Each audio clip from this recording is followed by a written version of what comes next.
Chuck si gira, parte seconda. 3, 2, 1, via. Quando si sta l'ultima volta che te si entra in un supermercato? Christian pare fuori posto, ma el me segue di gente, reggendo il cestino da spesa pure. Non me lo ricordo. La signora Jones a fare la spesa? Credo che Taylor l'aiuti, ma non ne so sicuro. Ti andaria ben qualcosa da saltare in padea? E se veloce da parecciare. Una cosa salta in padea e suona ben. Christian sorride, senza dubbio immaginando i motivi per cui voglio un pasto veloce. Ah, è tanto che lavorano per te. Taylor 4 anni, penso, e la signora Jones più o meno stesso. Perché non te è cibo in casa? Ti sé perché borbotto arrossendo. Te si sta timo e arme, mormora con disapprovazione. Io so, le replico pian, non voglio ricordare. Raggiungemo casa. No, è a casa, prima di casa, e in silenzio se mettemo in fia. Se non me ne fossi andata, te me avresti offerto l'alternativa di assoluzione vaniglia? Mi domando ossiosamente. Getto qualcosa da bere al manco. Christian mi porta al presente. Birra, penso. Oppure, potrei prendere del vino. Oddio, non so che vino possa essere in questo supermercato. Christian torna a mani vuote con una smorfia e sguardo disgustato. E che se un buon negozio di alcolici qua accanto, mi affretto a dire, vagotore quel che hanno. Forse saremmo dovuti andare nel suo appartamento, così non avrissimo fatto tutto che il casin. E osservo mentre si avvia verso la porta, con passo deciso ed elegante. Due femmine che se dio entrare si ferma a fissarlo. Oh sì, guardate il me Christian. Vorrei pensare a io nel me letto, ma Christian si dio a giocare duro. Forse dovrei farlo anche a me, e a me da interiore annuisce, con vigore, convenendo come e mentre aspetto in fila e mi viene in mente una roba. Christian entra nell'appartamento con borse da spesa e ga portare tutto il tragitto del supermercato fin casa. Mi pare proprio strano, non ha il suo solito comportamento da amministratore delegato. Te pari molto casalingo. Nessuno mi ha mai accusato di ciò prima. Ribatte secco, appoggia le borse sul bancone della cucina, mentre mi inizio a tirare fuori gli acquisti e ho il una bottiglia di vin bianco e cerca un cavatappi. Questo posto non mi è ancora familiare. Credo che il cavatappi sia nel cassetto. Io indico col mento. Tutto sembra così normale. Due persone che si dio conoscersi e che mangiano insieme. Eppure, se è così strano, e ha paura che go sempre provare in sua presenza, se ne andà. Che avevamo fatto così tanto insieme. E arrossisso il suo pensiero, eppure lo conosco appena. A cosa si dovrebbe pensare? Christian interrompe e me fantasticherie mentre si tira via la giacca e si assistema in il divano. A quanto poco te conosco veramente. Io il me guarda e i suoi occhi si addolcisse. Te me conosci meglio di chiunque altro. Setto? Non credo. Senza volerlo mi viene in mente la signora Robinson. Un pensiero indesiderato.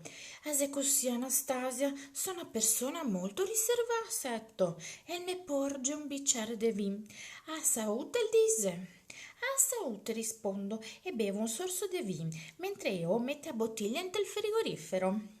Posso aiutarti? Mi domanda. No, no, va ben così, sentate, mi piacerebbe aiutarti, e il pare sincero. No, va ben così, sentate. Ma se no, se te vuoi, te puoi tagliare le verdure. Ma mio cugino? E disse guardandomi con sospetto e il corteo che porgo. Immagino che ti non te ne gabbia il bisogno e metto davanti un tagliere e alcuni peperoni rossi. Christian gli fissa confuso. Ma non hai mai tagliare verdure in vita tua? No, oh, che fa un sorrisetto. È un sorriso condiscendente, queo.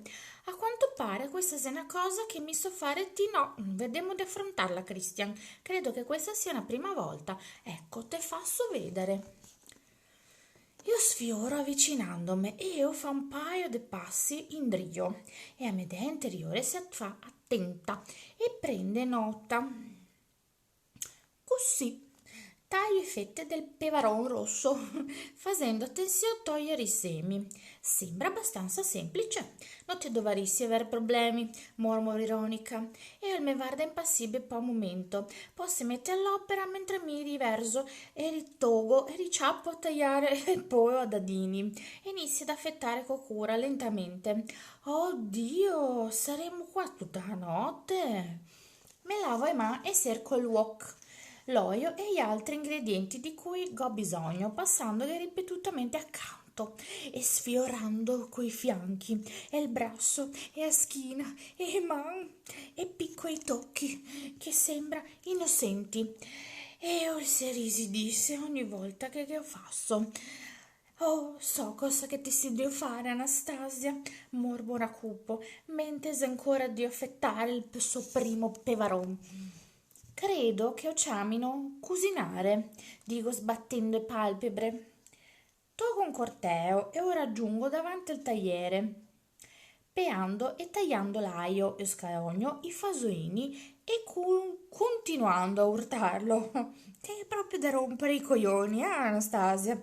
Te sei piuttosto brava in questo, e dice mentre attacca un secondo peperone. A tagliare? Sbatto di nuovo le palpebre verso Deo. Anni di pratica. Io sfioro ancora, stavolta col sedere. E il s'irrigidisse. Se ti offende un'altra volta, Anastasia, te tolgo qua e te sbatto sul pavimento della cucina. Dato capio? Wow, e se Dio funzionare a metà ti cacciò. Prima però te avrei da supplicarmi. Se una sfida? Forse. Christian posa il corteo e mi si avvicina lentamente, gli occhi ardenti, e si protende pastuare il forneo. L'olio del wok smette di sfrigolare quasi all'istante. Credo che mangeremo più tardi, el dice. Metti il pollo nel frigo. Questa è una frase che non avrei mai pensato di sentir dire da Christian Grigio. E so io si rende sensuale, davvero sensuale. Con mani tremanti tolgo a ciotola del pollo a dadini e a coverso con piatto e ripongo nel frigorifero. Quando me volto io se de fianco de mi. Così desidio supplicarmi. Sussurro, guardando coraggiosamente in te gli occhi.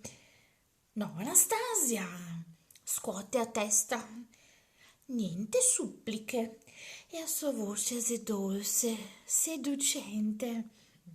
E se fissemo, intendendosi a vicenda, in un'atmosfera elettrica, quasi che crepitante, senza dire niente, solo guardandosi.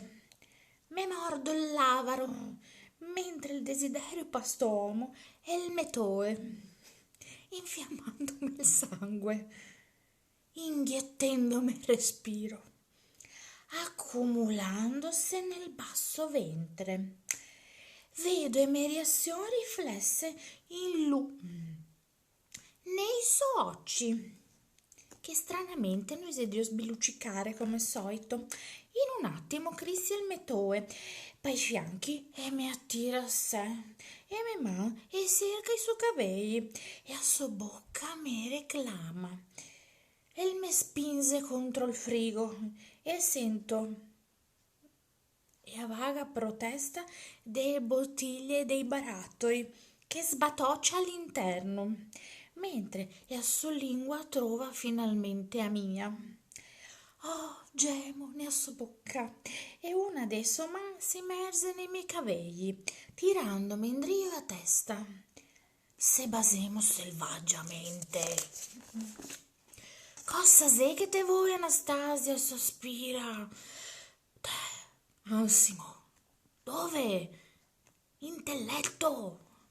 Eo si libera e mi solleva tra i bracci e mi trasporta in fretta apparentemente senza sforzo né a me stanza e mi rimette in piedi accanto al letto e si china e impissa la basure sul comodino e il se guarda rapidamente intorno e Sara e tende color crema. E adesso? E mi domanda, fa l'amore con me? Come? Oddio, devi dirmelo, piccenina, te hai da dirmi, ottosa. Svestimi. Cos'ha il fiato corto? E sorride e con l'indice aggancia e a me camicetta aperta, attirandomi a sé. Brava Tosa, mormora, e senza tirare via i suoi occhi infogai dai miei, inizia lentamente a sbottonarmi a camisetta. Esitante, appoggio le mani sui suoi bracci per restare in equilibrio. E non si lamenta. I suoi bracci in una zona accessibile. Quando vi ha finito di sbottonarla, mi svia la camisetta e mi asso e la fa cadere sul pavimento. Poi allunga le mani verso la cintura dei jeans, slaccia il bottone e tira su la cerniera. Dimmi cosa che te vuoi, Anastasia. I suoi occhi arde, e sua bocca e la sua bocca è sverta e il suo respiro è rapido e superficiale. Oh, baciami da qui a qui. Anastasia, no, fate manco. Che sussurro disegnandomi col deo una linea da base della reccia fin sotto la gola. E mi sposta i capelli, scoprendo la linea del tiro e il secchina, assandomi dolci e teneri basi lungo il percorso che il Medeo traccià e tornando in drio. I miei jeans e le mutandine, mormoro, e il sorride con la bocca ante mia gola, prima di alzarsi cascare in ginocchio di fronte a me. Oh, mi sento così potente. Infilando i pollici nei jeans con movimenti gentili fa cascare lungo le gambe insieme ai mutandine. Mi tolgo e ballerine! Oh no! Sciagura! E me libero dai vestiti, rimanendo solo col picatette. E si ferma, me guarda in attesa, ma non si alza. E adesso, Anastasia, baciami, che sussurro. Dove? Te sai dove? Dove, zio Tre? Oh, Christian sei inflessibile, imbarazzata, che indico velocemente l'apice delle cose. E il fa un sorriso maizioso. Sara gli occhi mortificati, ma al tempo stesso so molto eccitata. Con piacere ridacchia. Me basa è lunga la lingua, e a sua lingua è esperta ed eccitante. Mi esemo e stringo i pugni, afferrando i capelli. E non si ferma, e a sua lingua disegna cerchi intorno al clitoride, facendomi impazzire. Ah, è solo... Quanto tempo! Oh, Christian, per favore, io supplico, non voglio venire in piedi, non ne ho forza. Per favore, cosa, Anastasia, cosa sei che te vuoi? Fai l'amore con me, fai amore con me. O sudrio fare? E il mormora, e il soffia, mi accarezza gentilmente. No, no, non va ben così, perché mi te voglio dentro di me. Sei tu sicura? Sì, per favore. E con questa vi saluto, alla prossima puntata. E mi raccomando, non fate sogni strani dopo questa lettura. Ciao followers!